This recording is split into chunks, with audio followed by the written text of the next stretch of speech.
Karena fokus kita pada persoalan-persoalan di dalam kehidupan berumah tangga, tentunya kita harus belajar bagaimana memahami karakter ya pasangan kita, dari sifatnya, kesukaannya, keinginan juga termasuk. Karena kalau kita tidak mengetahuinya, apalagi kalau jarang komunikasi, itu akan menimbulkan satu kesalahpahaman. Ya, contoh ini satu kasus yang terjadi itu, ada seorang ibu-ibu tuh mengadu kepada istri waktu itu. Dia cerita tentang suaminya, bahwa suaminya ada wanita idaman lain. Orang ini mengira bahwa penyebabnya adalah ketika suami ini ingin mengajak hubungan suami istri, ngajak tidur lah begitu. Tahu-tahu si istri ini mengatakan, saya sedang capek. Bahasa saya sedang capek itu mungkin bisa dimaknai dua hal. Yang pertama menolak sebagai kalimat negatif, bisa jadi sebagai kalimat positif. Ini tergantung. Tapi apa, pada kasus ini ternyata dianggap oleh suaminya adalah sebagai bentuk penolakan, sehingga dia mencari yang lain ya, sampai punya wanita idaman lain itu. Kemudian si istri ini bercerita kepada kami dengan begitu, karena memang keduanya bekerja.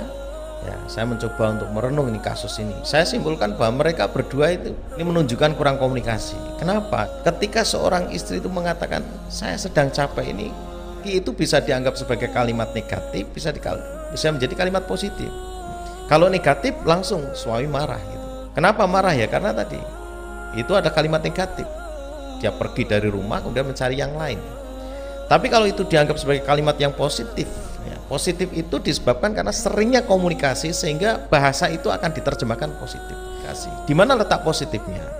Kalau seorang suami itu memahami bahwa istrinya itu sedang capek, maka harusnya ada solusi.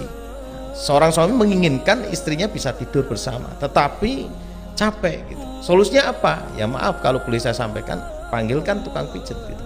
Atau dia pijeti sendiri itu sampai capeknya hilang. Ini adalah sebuah solusi yang positif itu. Tapi apa yang terjadi? Jadi kasus ini adalah menunjukkan kurangnya komunikasi. Maka komunikasinya sangat penting.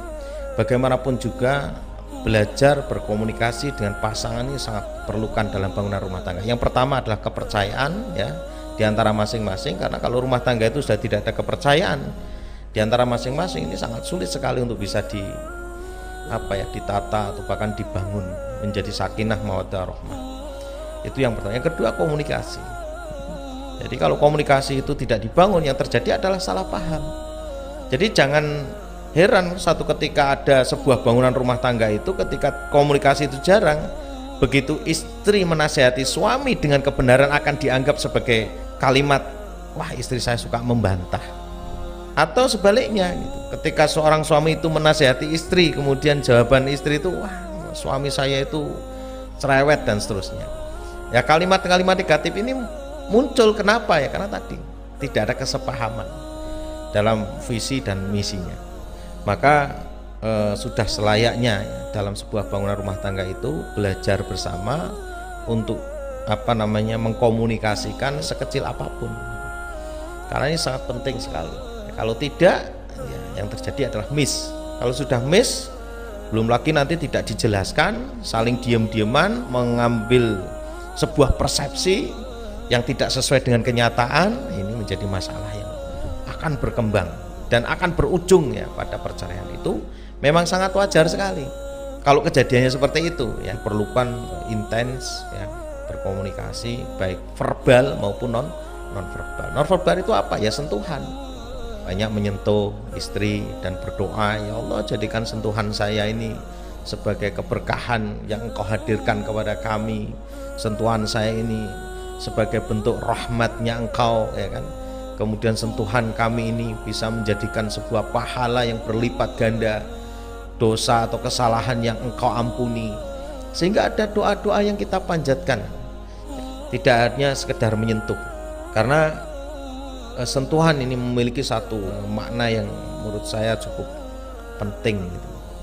Jadi saya tidak bisa bayangkan seorang suami dan istri ini tidak bersentuhannya kalau hanya mau hubungan badan. Ini sungguh sangat, bagi saya sangat rugi sekali. Ada satu kasus juga, seorang pekerja ya di sebuah perusahaan Jadi kerjanya tuh shift. Kadang dia masuk pagi, kadang siang, kadang sore atau malam gitu. Suatu ketika anaknya ini terjadi sebuah gangguan. Kalau menurut saya gangguan psikis gitu. Kenapa? Ya bisa jadi melihat orang tuanya yang aneh. Sampai satu ketika suaminya mengatakan sama saya, istri saya sejak saya menikah dengannya belum pernah bikinkan kopi atau teh. Saya bertanya, lu terus minumnya di mana gitu, Pak? Atau minumnya apa? Ya itu tinggal ngambil itu, ada teh botol. Masya Allah. Ya jadi kalau kemudian berdampak kepada anaknya ya sangat wajar sekali. Ya, karena anak mau tidak mau sangat memperhatikan apa yang dilakukan oleh orang tuanya. Makanya kenapa keharmonisan orang tua ini sangat dibutuhkan, karena akan menyangkut nanti masalah anak. Jadi ketika suami dan istri sudah tidak sinkron, banyak terjadi clash atau bahkan terjadi percekcokan, kurangnya keakuran di dalam sebuah bangunan rumah tangga, anak ini sebenarnya diam tetapi dia memperhatikan.